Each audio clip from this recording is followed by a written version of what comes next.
Hello everyone. तो आज हम आपके लिए न्यूटन्स लॉज ऑफ मोशन का लेक्चर नंबर 2 लेकर आ गए।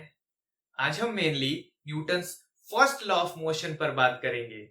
फर्स्ट लॉ से रिलेटेड जितने भी कंसेप्ट्स हैं उन सभी को आज हम डिटेल स्टडी करेंगे। साथ ही साथ क्या आपको पता है कि इस लॉ के पीछे एक और साइंटिस्ट थे जिनका मेजर कंट्रीब्यूशन रहा था। कौन थे वो, उन्होंने ऐसा क्या किया था, इस पर भी हम बात करेंगे। साथ ही साथ इस वीडियो के लास्ट में फर्स्ट लॉ से रिलेटेड एक टर्म को भी इंट्रोड्यूस करेंगे। बहुत ही मेन टर्म है वो, क्या है वो, उसके भी कंसेप्ट्स को आज हम देखेंगे। तो चलिए आज की क्लास को शुरू करते हैं। My name is Aubro and this is your own channel, let's be the difference. तो जैसा कि आप सभी को पता है, laws of motion sir Isaac Newton के द्वारा दिया गया था। किसी भी लॉ के आने से पहले उस पर बहुत सारे एक्सपेरिमेंट्स किए जाते हैं, बहुत सारे ऑब्जर्वेशंस किए जाते हैं। तो उन सभी को सर आइजैक न्यूटन ने अकेले नहीं किया था। आई एम प्रीटी श्योर कि आप में से बहुत कम लोग ऐसे होंगे जिनको ये पता होगी कि फर्स्ट लॉ सिर्फ और सिर्फ सर आइजैक न्यूटन के द्वारा नहीं दिया गया था। इन्होंने सिर्फ लॉ दिया था, इसके पीछे का जो हार्डवर्क था वो किसी और ने किया था। आइए देखिए उस पर बात करते हैं। यहां हम देख सकते हैं कि सर आइजैक न्यूटन से पहले गैलीलियो गैलीली थे और उनसे भी पहले और भी अदर साइंटिस्ट थे जिन्होंने इस पर्टिकुलर चीज पर एक्सपेरिमेंट्स करना शुरू कर दिया था। उन्होंने जब एक्सपेरिमेंट किया था तो उन्होंने ये ऑब्जर्व किया कि जब भी कोई ऑब्जेक्ट स्टेट ऑफ रेस्ट में होगी उस पर एक एक्सटर्नल अनबैलेंस फोर्स अप्लाई करना पड़ेगा उस ऑब्जेक्ट की स्टेट को चेंज करने के लिए, यानी कि स्टेट ऑफ रेस्ट से स्टेट ऑफ मोशन में लाने के लिए। ये पहला ऑब्जर्वेशन था इनका कि force is needed to start a motion. दूसरा ऑब्जर्वेशन ये था कि जब वो ऑब्जेक्ट मोशन में आ गई तो उसको कंटिन्यूअसली मोशन में रहने के लिए एक एक्सटर्नल फोर्स को कंटिन्यूअसली देना पड़ेगा।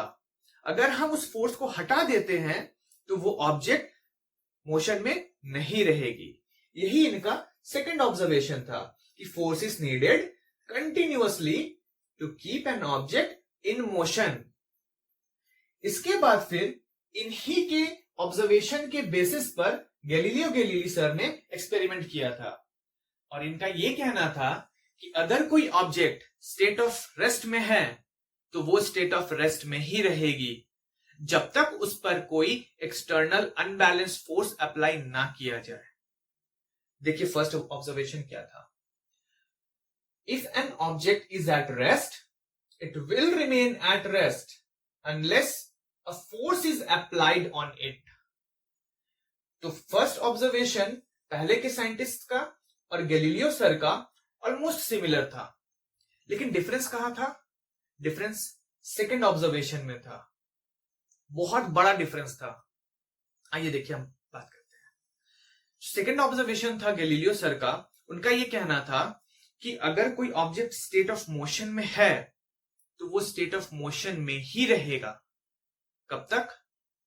जब तक उस पर कोई ऑपोजिंग फोर्स ना लगे उसके मोशन को स्लो डाउन करने के लिए। लेकिन पहले के साइंटिस्ट का कहना था कि उसी ऑब्जेक्ट को मोशन में रखने के लिए हमें कंटिन्यूअसली एक फोर्स अप्लाई करते रहना होगा।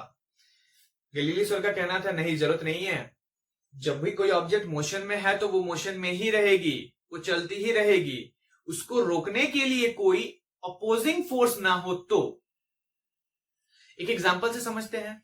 अगर हम साइकिल चलाते हैं तो साइकिल अगर हम चलाते चलाते पैडल मारना बंद कर दे तब क्या होगी?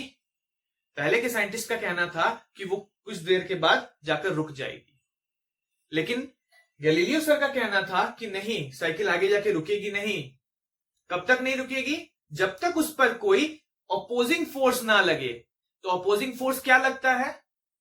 अपोजिंग फोर्स आपको पता है कि जब भी साइकिल चलती है तो सरफेस उस पर एक अपोजिट डायरेक्शन में फ्रिक्शन प्रोवाइड करती है, जो कि हमने फर्स्ट वीडियो में देख लिया था, फर्स्ट क्लास में, है ना, कि अपोजिट डायरेक्शन में फ्रिक्शन लगती है जो कि जो मोशन है उसको अपोज करती है और वो स्लो डाउन होकर रुक जाती है। इसीलिए जो सेकेंड ऑब्जर्वेशन था उसमें गैलीलियो सर का कहना था, if an object is moving it will continue to move with the same speed in the same direction unless a force is applied on it. चलिए दोनों ऑब्जर्वेशन को एक साथ समझते हैं।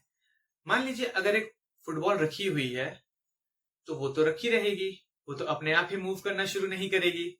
कब तक? जब तक उस पर एक एक्सटर्नल फोर्स नहीं लगाएंगे हम। और जैसे ही वो फुटबॉल को हम किक करते हैं तो वो मोशन में आती है और धीरे धीरे धीरे धीरे कुछ देर के बाद वो रुक जाती है। क्यों ऐसा होता है? क्योंकि ग्राउंड उस पर कंटिन्यूअसली अपोजिट डायरेक्शन में फ्रिक्शन फोर्स लगाती है, जिसकी वजह से वो उसके मोशन को स्लो डाउन करके फाइनली रोक देती है। इसी को गैलीलियो सर ने बताया था।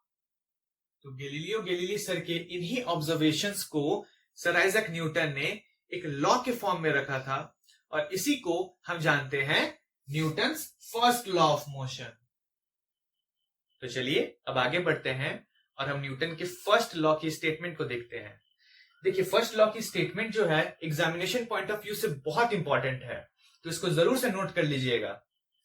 देखिए, according to Newton's first law of motion, if a body is in a state of rest it will remain in the state of rest, and if it is in the state of motion it will remain moving in the same direction with the same speed unless an external unbalanced force is applied on it। इसका मतलब क्या है? इसका मतलब यह है कि अगर कोई ऑब्जेक्ट स्टेट ऑफ रेस्ट में है, अगर वो रुकी हुई है तो वो रुकी हुई ही रहेगी। कब तक? जब तक उस पर कोई एक एक्सटर्नल अनबैलेंस्ड फोर्स अप्लाई ना हो। इसके बाद फिर अगर कोई ऑब्जेक्ट कंटिन्यूअसली मोशन में है तो वो ऑब्जेक्ट मोशन में ही रहेगी। कब तक रहेगी? जब तक उस पर कोई एक्सटर्नल अनबैलेंस्ड फोर्स ना अप्लाई किया जाए। यहां पे दो टर्म को यूज किया गया है, पहला है डायरेक्शन, दूसरा है स्पीड। डायरेक्शन भी चेंज नहीं होगी उस ऑब्जेक्ट की, जिस डायरेक्शन में वो जा रही थी उसी डायरेक्शन में वो कंटिन्यूअसली आगे बढ़ती रहेगी। साथ ही साथ उसकी स्पीड भी चेंज नहीं होगी। स्पीड, डायरेक्शन दोनों ही सेम रहेंगे। कब तक? जब तक कि उस पर एक एक्सटर्नल अनबैलेंस्ड फोर्स ना अप्लाई किया जाए।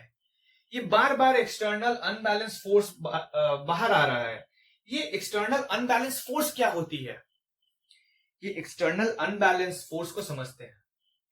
देखिए, अनबैलेंस फोर्स किसे कहते हैं? उससे पहले एक बैलेंस फोर्स किसे कहते हैं वो समझते हैं। सपोज ये ऑब्जेक्ट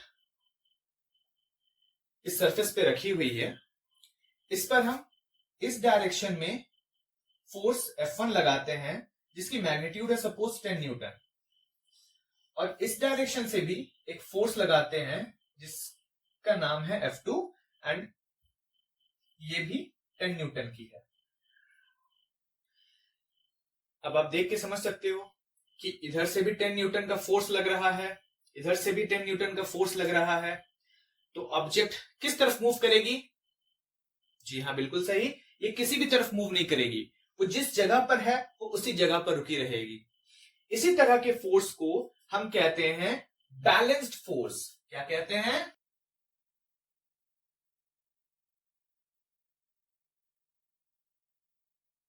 बैलेंस्ड फोर्स।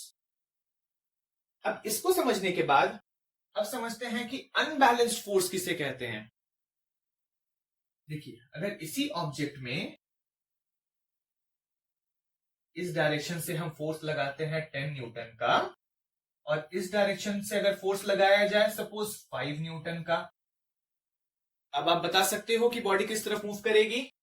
जी हां, बिल्कुल सही, बॉडी इस डायरेक्शन में एक्सेलरेट करेगी, इस डायरेक्शन में मूव करना शुरू कर देगी। क्यों ऐसा होगा? क्योंकि net force on this object will be 10 minus 5।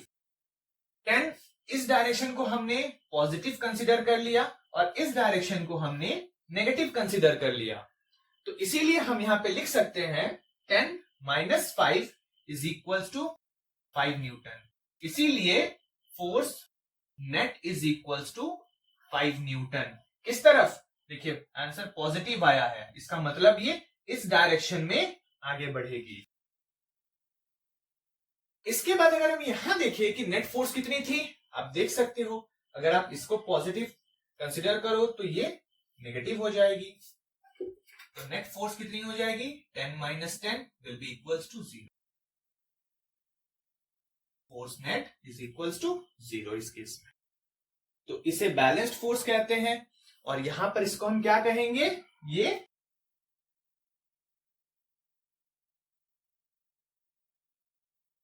Unbalanced force. तो अब हम बैलेंस फोर्स अनबैलेंस्ड फोर्स को समझने के बाद क्या फर्स्ट लॉ से ये कह सकते हैं कि कोई भी ऑब्जेक्ट पे नेट फोर्स हमेशा 0 होती है ना?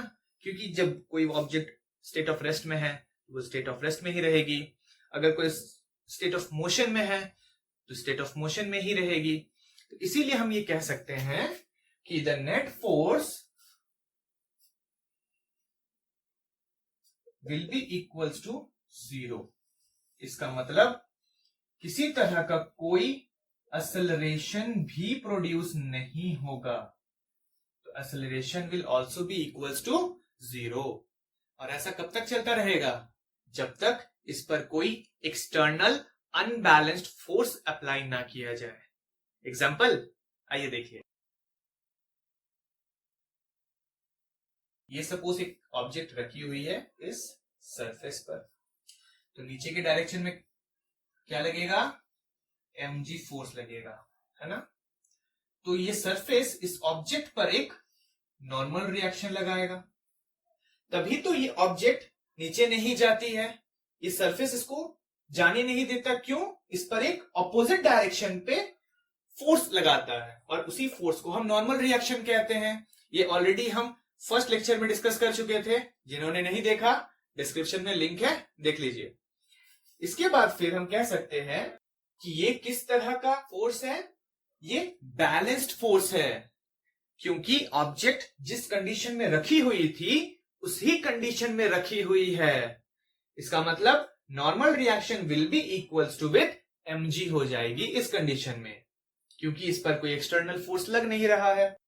अब जरा देखिए, अगर मैं इस डायरेक्शन से एक एक्सटर्नल फोर्स F अप्लाई करूं, अब क्या होगी?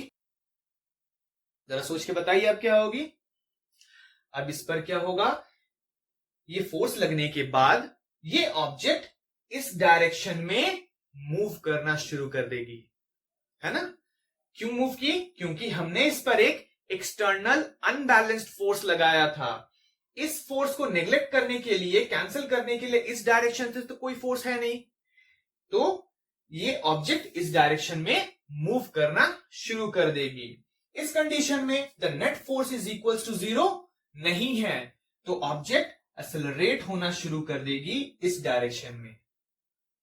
तो जैसा कि अभी हमने फर्स्ट लॉ में देखा था कि अगर कोई ऑब्जेक्ट स्टेट ऑफ रेस्ट में है तो स्टेट ऑफ रेस्ट में ही रहेगी जब तक उस पर कोई एक्सटर्नल अनबैलेंस्ड फोर्स ना अप्लाई किया जाए, या फिर कोई ऑब्जेक्ट अगर स्टेट ऑफ मोशन में है तो वो स्टेट ऑफ मोशन में ही रहेगी। कब तक? जब तक उस पर कोई एक्सटर्नल अनबैलेंस फोर्स ना अप्लाई किया जाए। इसका मतलब ये है कि फोर्स वो कॉज है जिसके वजह से किसी भी ऑब्जेक्ट की स्टेट चेंज होती है। आइए इसको डिफाइन करते हैं। Force is that external cause which tends to change the state of rest or the state of motion of an object। तो चलिए आज की क्लास को यहीं तक रखते हैं। इनर्शिया के बारे में अगर आप जानना चाहते हो तो click the video on your screen. और आज की क्लास से रिलेटेड आपको अगर किसी भी तरह का कोई भी डाउट रह गया हो तो आप हमें कमेंट बॉक्स में बता सकते हो, आप हमें ईमेल भी कर सकते हो। ये रहा हमारा ईमेल एड्रेस। तो चलिए अच्छे से पढ़ाई करते रहिए। All the very best and let's be the difference.